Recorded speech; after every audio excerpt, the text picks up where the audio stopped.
Hello there. Good morning, good afternoon, good evening, wherever you are. I'm Ryan in Singapore.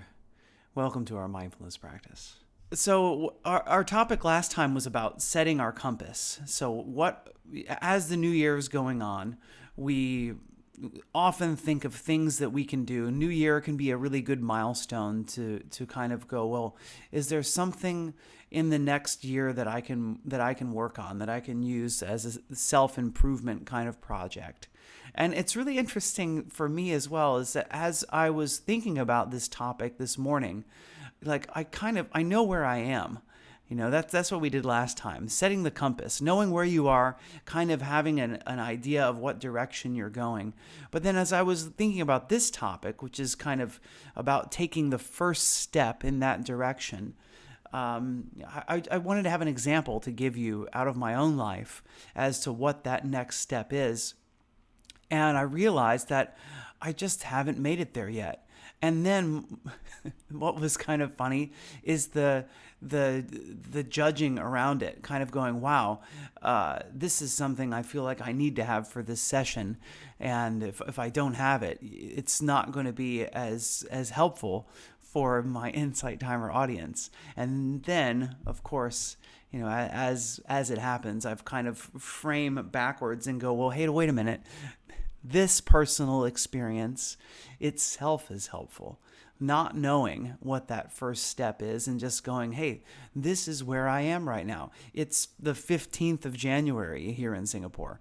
I don't have to have everything solved. I don't have to be worried about taking that first step. Of eventually I'm going to know what that first step is. I know where I am. I know where I need to go. And hey, maybe you're not even there yet. Maybe you haven't got to the place where you know where you are and you don't know what direction to set your compass. And that's okay too. So just understanding how non-judging works with our mindfulness practice and with self-improvement. And after all, that's why I got into this line of work in the first place. Line of work is as a giant self-improvement project for myself, is to, it was that recognizing that I am not the person that I'm not engaging in life the way that I want to engage in it. I'm not fulfilling the roles. I'm not doing the best I could do in the roles that I have in my life. As a father, as a husband, as a leader, as whatever. Fill in the blank. And that was the motivation to get going. And the honest truth is, I'm not perfect. I'm not there yet. This self-improvement project is not one that's over. It's one that is constantly moving and constantly shifting, constantly changing. And it's not always in the better direction. 2 steps forward, 1 step back. But as I look back on my life from now to, back to the time when I first started meditating, I can see that constant improvement. Although it may not be every single day, it may not be every single month, things are moving in a positive direction.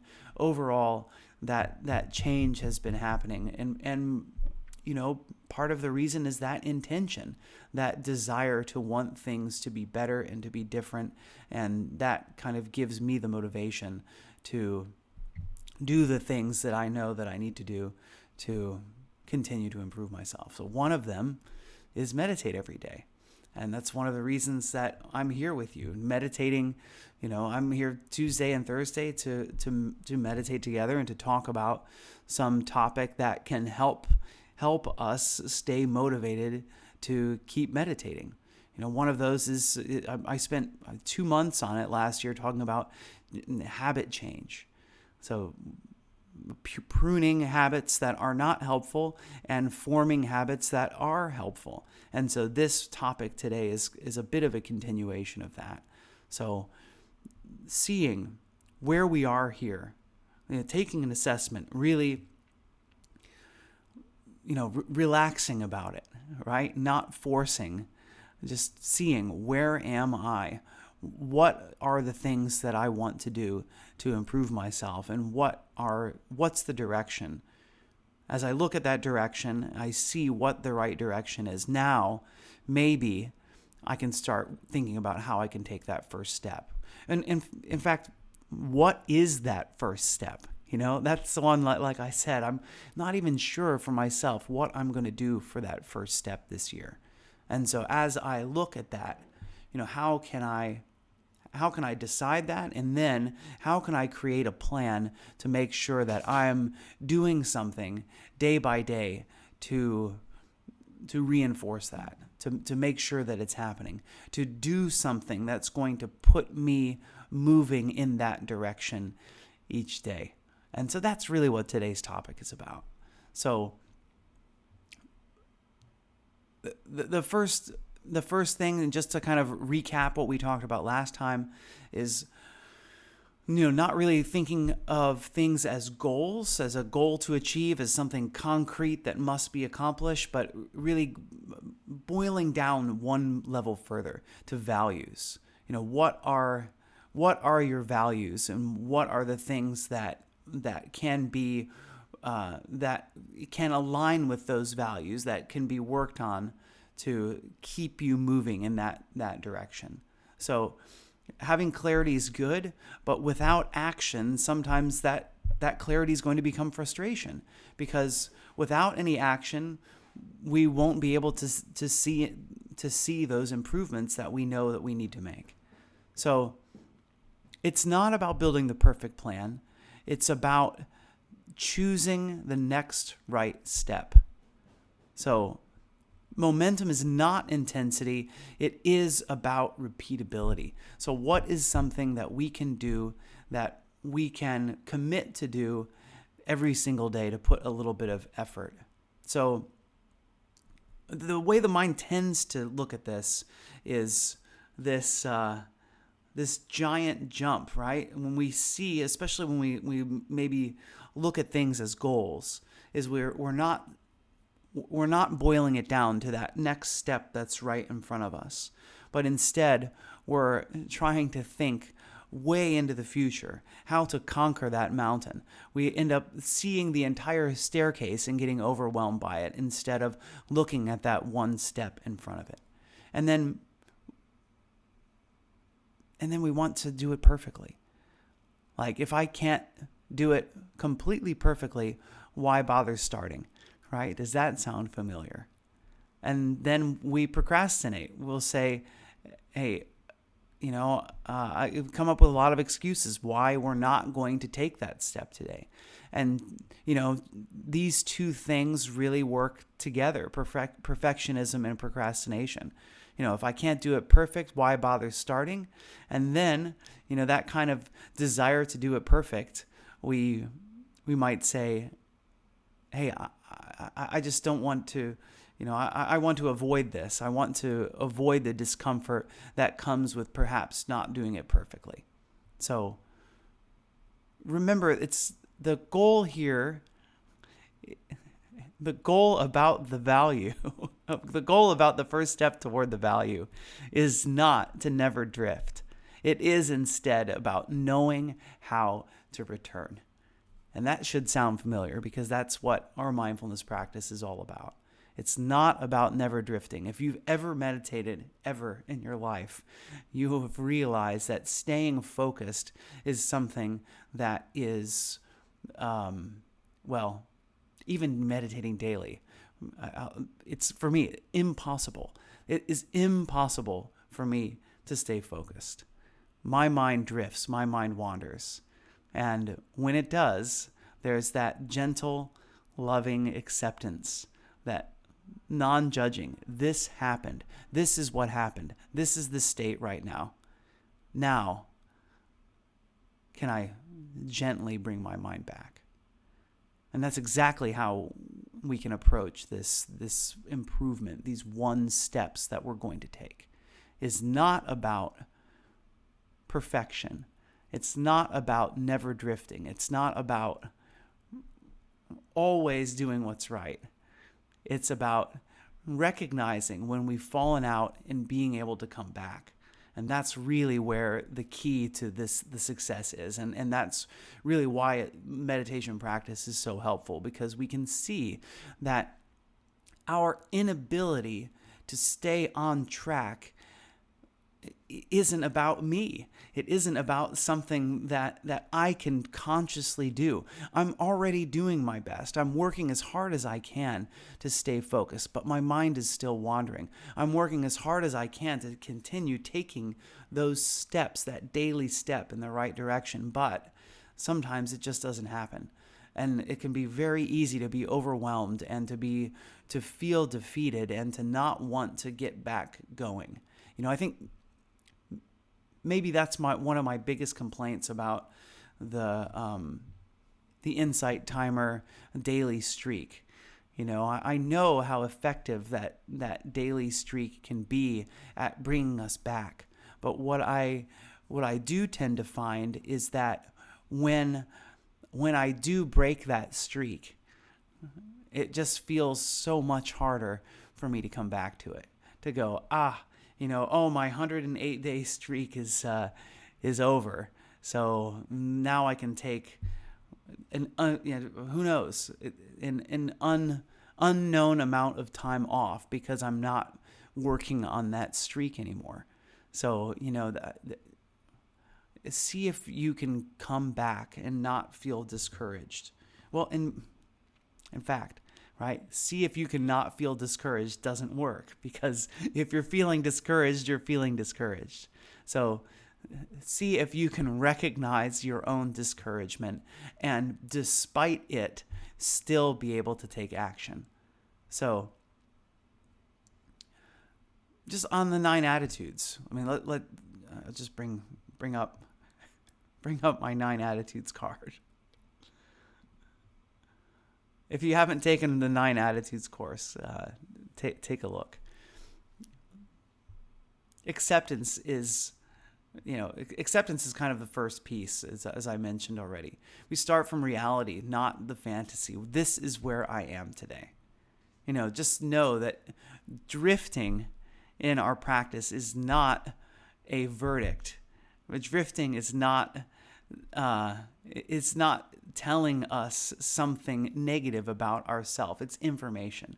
It's us knowing what the next step is. So, non-striving says we're not, these steps are not a self-worth project. It is a small act of care.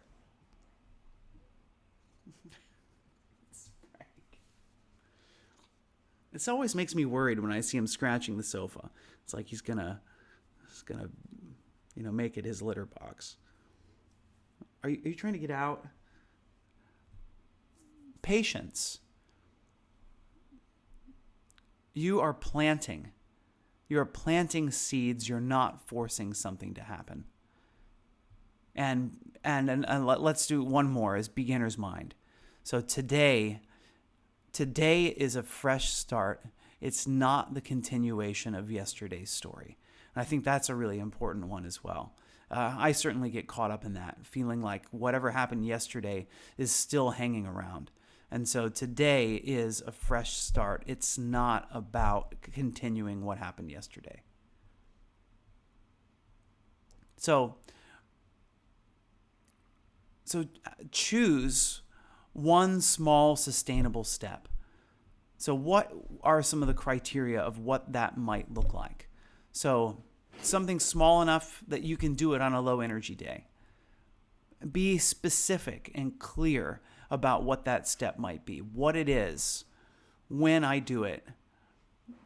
Is it something that I can repeat? Is it linked to my value? Why does it matter? Making sure that it is linked so that you have that motivation to do it. So maybe an example of this would be something like, one mindful breath before I open up my phone, really remembering why I'm doing that. 2 minutes of stretching after I brush my teeth. Another piece of self-care for the body. 5-minute walk after lunch. 10 minutes of meditation but allow 1 minute counts on hard days. So, this is the idea, is that these small steps don't have to be, overcoming this giant mountain. Something that can be helpful is make it so easy that you almost feel silly. And then once that step becomes achievable and something that you can do every single day, you can start to expand to something more. And just so the idea is that we get those small wins, is that those small wins really do help us to feel like we're accomplishing and we're making strides, we're having momentum. And that really is the key here, is that momentum in the right direction. So 1 minute can be enough. We don't have to hit a home run every single day. So know that drifting is going to happen. The mind drifts, the plan drifts, life drifts. Not trying to get caught up in that exactly, it must be exactly this way for me to be making a difference. So you can find ways to help to reduce the friction, reduce whatever the step is by 80%.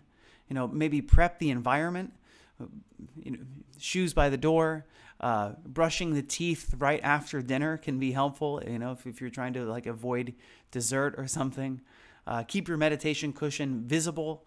Have that document already open so that when you open your computer, it's right there for you, and remind you, help you to be motivated to do it, so that we have less reasons or less ways to avoid it. So you sometimes start on the hardest part, and then you'll discover that when you do, you'll start to get momentum. Just commit to doing that hard task for 2 minutes, and after 2 minutes is over, stop. Something, just so that we can take a bite out of that really hard task. When resistance shows up, kind of ask, what are you trying to protect me from? What would make this feel safer or smaller? And these things, I guarantee they will help us to take a bite out of those hard things that we've been avoiding. So let's go ahead and get into some meditation practice.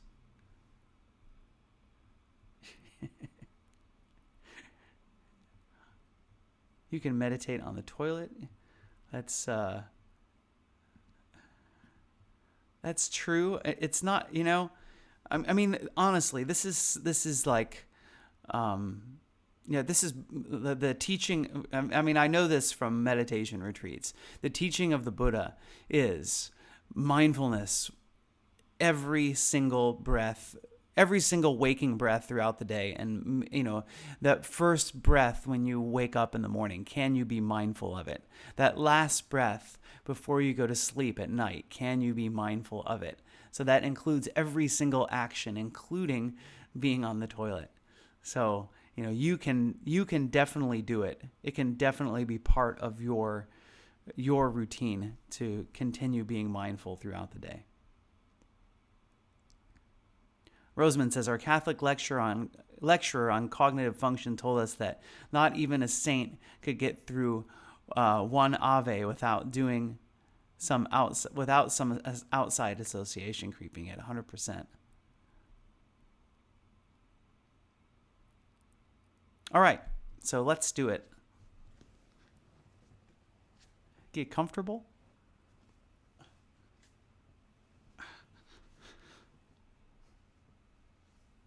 I hope I don't need to go take care of Frank. Let him out. But anyway.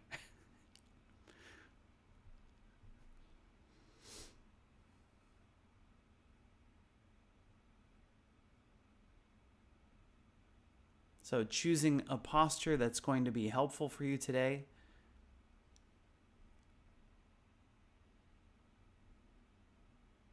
Would encourage you to sit up straight and tall.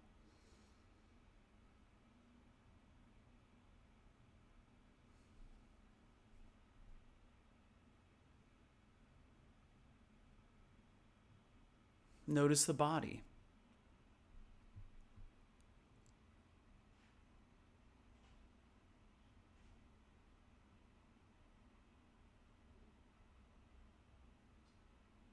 What do you feel in your body?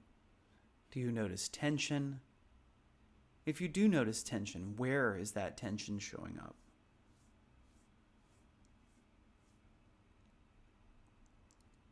Is your body at ease?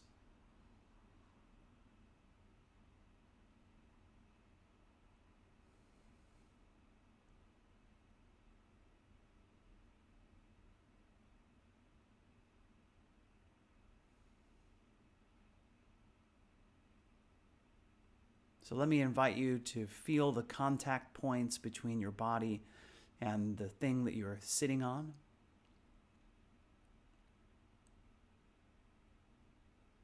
Using that as a kind of calibration. Noticing Earth's gravity's effect on your body.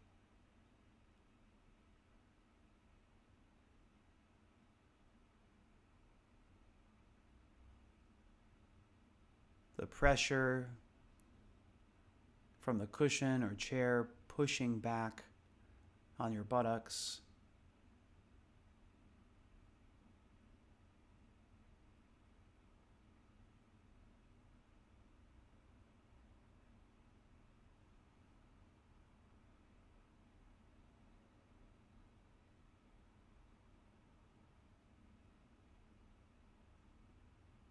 The feeling of compression in your vertebrae.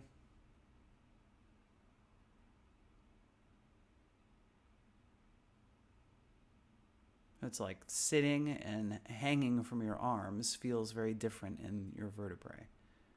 So can you feel kind of that gentle compression that Earth's gravity brings?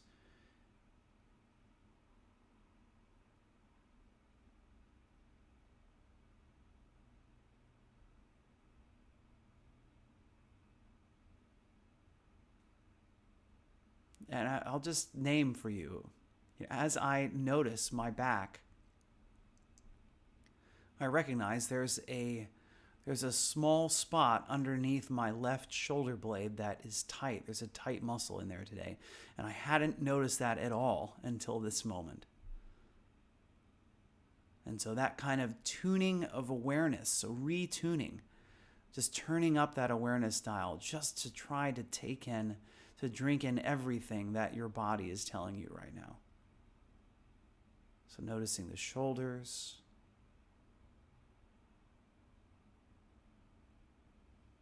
the neck,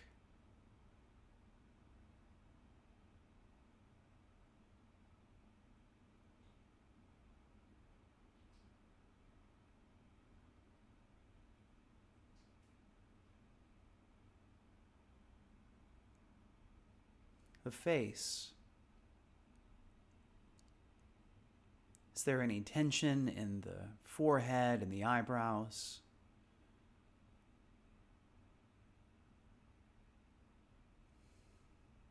Is there any tension in the jaw? And remembering, you don't have to change anything. Just because you find tension doesn't mean that that tension needs to go away. Just recognizing it, observing it, acknowledging that it's there. This is the practice.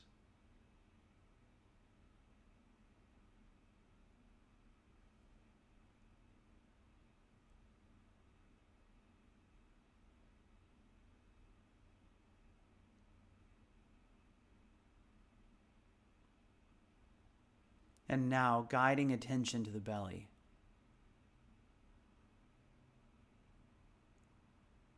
Is there tension here? Can you detect your breath at your belly?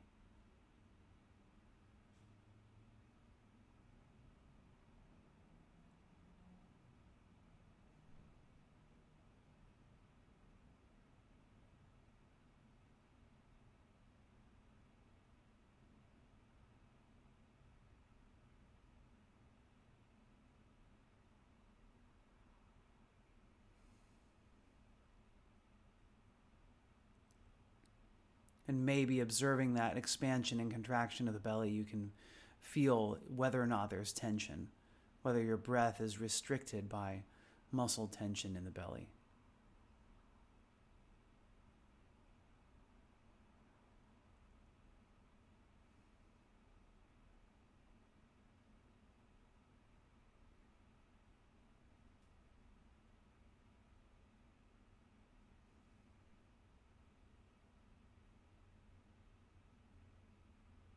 So remember, we don't need to control the breath. The only task here is to observe.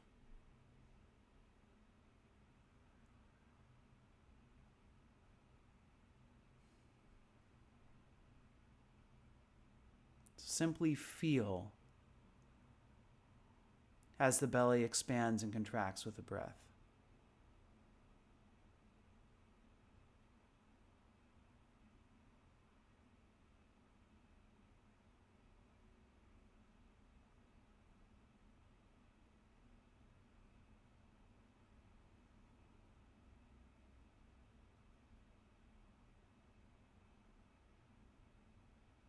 And if you find that your mind wants to get involved and wants to control the breath anyway, notice that. As best you can, just trust your body to do the breathing. And remember, there's no right or wrong way to do this. If there's any judgment about it, like, oh no, I'm taking control of my breath accidentally, notice those thoughts.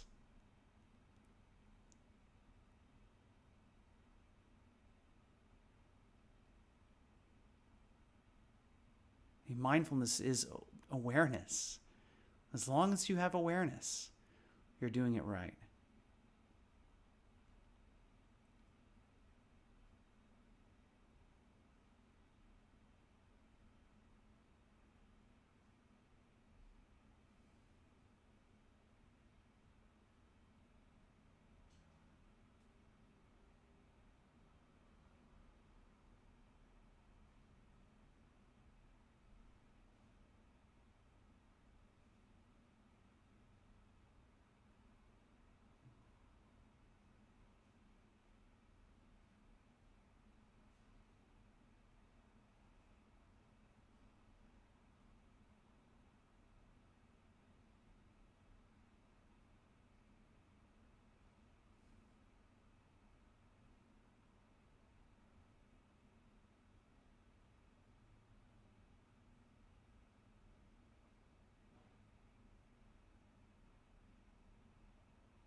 And from time to time, your mind is going to wander away.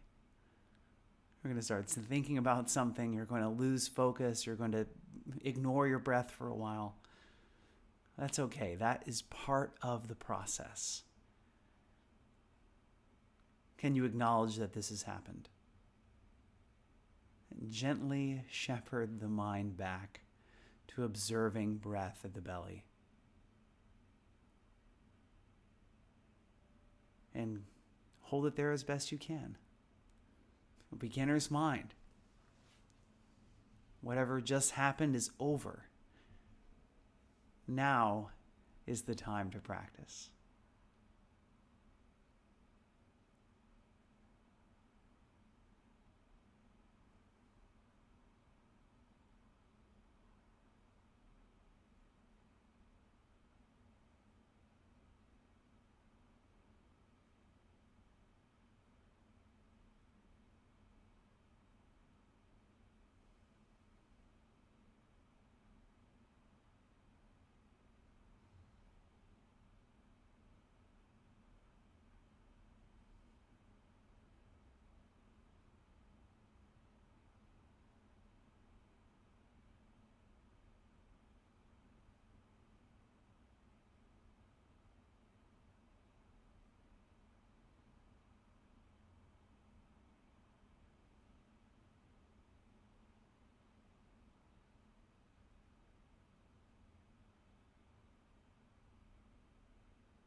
And so I just want to have a short transition here.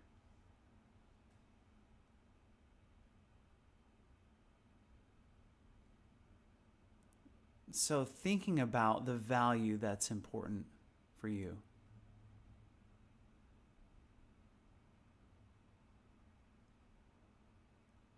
So bringing that into mind today, what might it be? Silently name it to yourself. It could be something like steadiness or health, kindness, courage, learning, connection, or whatever else is coming up for you. Just silently name that value to yourself.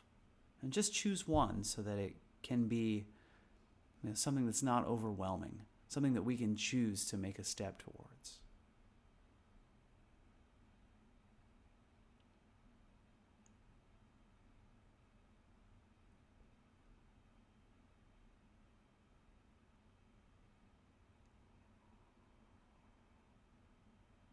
And next, see if you can envision what is the next right step towards improving, solidifying that value. Make it small, make it tiny, make it specific.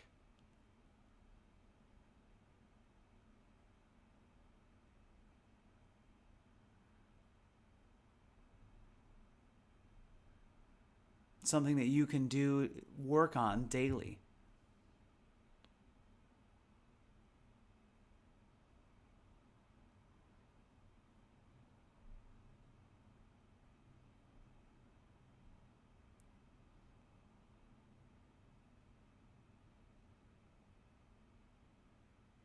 And now see if you can anticipate what the obstacles might be.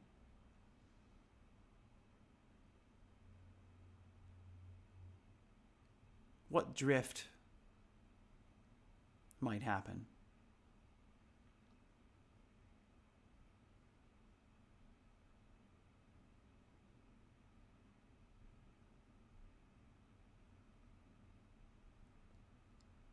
And then maybe having a mantra that can help you.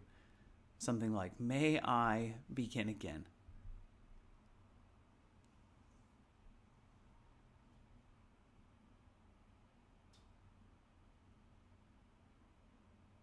Something that reaffirms, helps you get back.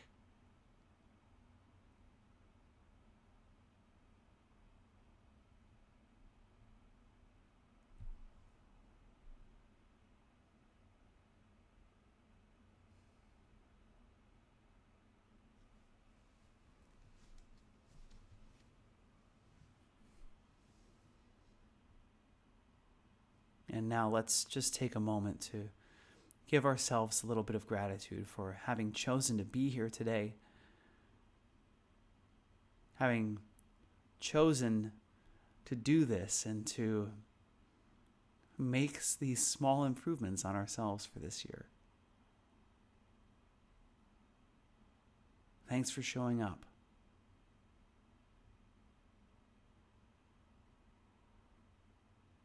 And now we'll close our practice with 3 rings of the bell.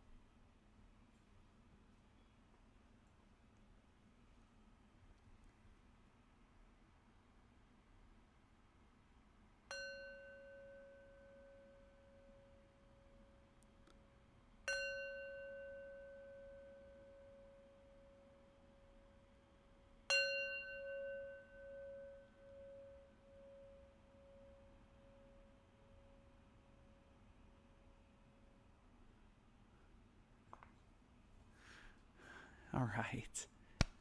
Well done. Congratulations for having made it through today's practice. How did it go? And let me ask you, what's your next right step? Feel free to write it in the chat.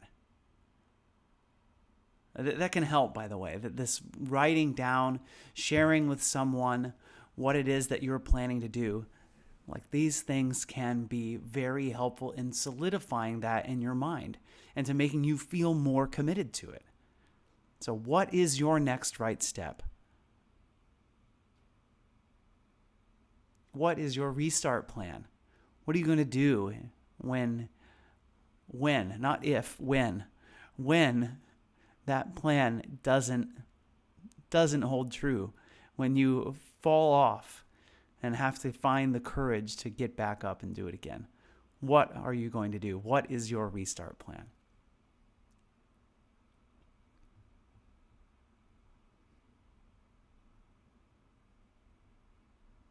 Thanks, Jean. I am enough.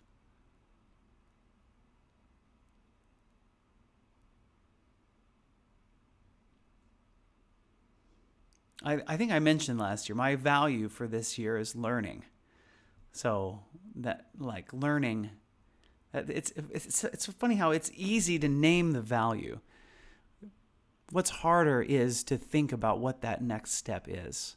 So I mean, I'm starting a mindfulness of breathing, as a learner, starting a mindfulness of breathing course, mindfulness of body, tomorrow morning. And so that is kind of the step that I'm taking, but it's like, I know there are more steps too. So what are those steps that I can take to keep working down that path?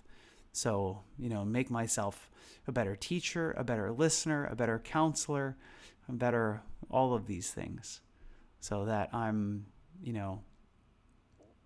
here for myself and here for others as well. Thank you. Thanks, Jean, for your donation. Rosamond says, mindful breath before answering anything said to me by a specific person. Thanks so much. I love how specific it is. Quality is resilience. Mantra is, I ride the waves. Thanks so much, Rosamond.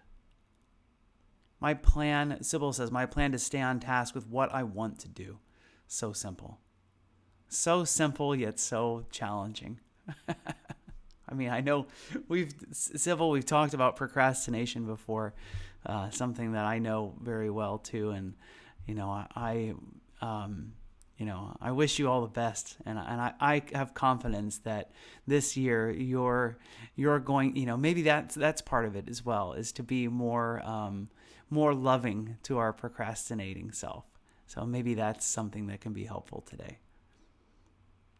Matt says, I'm going to get back on my horse and canter away happily. Thanks. Danielle says, my plan is to give myself grace and to keep on trying. Thanks. Thanks, Sybil. Thanks, everybody. It's been lovely sharing this time together with you today. And I do wish you all the best. One thing that I noticed yesterday was that my here, I'm just going to pop up. is that I notice that my mindfulness it sometimes has elements of judging and striving inside of them. That the moment that I notice something's different, that I notice tension in my body, that I notice trying to, maybe not being where I want to be, is that instant reaction of wanting to make it different. And I think that this is something that I personally want to work on. And I think that it's one that I think a lot of people can relate to, and I think will be useful. So that's really what I'm wanting to transition into next time. So the Tuesday morning, my time, which might be Monday evening for you if you're in the Western Hemisphere or in Europe, that's the topic. It's about how can we use mindfulness to notice what it is that's going on without needing to instantly fix it, right? Like I find that to be very challenging. So especially as my mindfulness practice has grown, my awareness has grown. And as my awareness grows, it's like I start to become hypervigilant. I see all of these things that aren't going the way that I want them to go. And this kind of awareness is something I didn't have before. So it's something that has developed over time, but what comes often is a dissatisfaction with the way things are and a desire to instantly fix it. So that's going to be our topic next time. I hope you'll come back and join.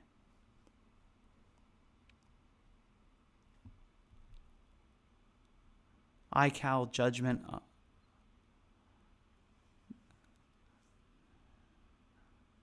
It takes the judgment out of things.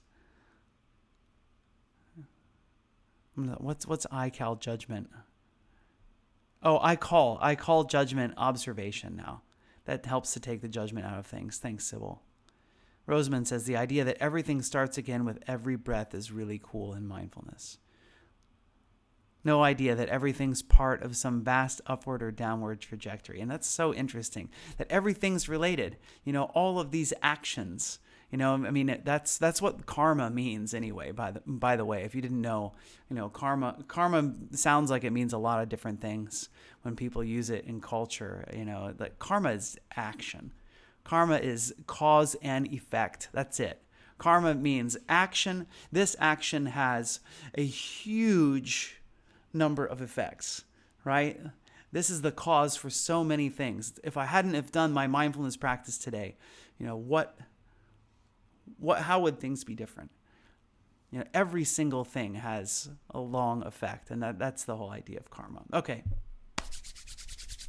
Hope to see you next time. Let's close our practice with some well wishes to ourselves and to everybody else who's here. So follow along with me if you like. May I be happy and peaceful.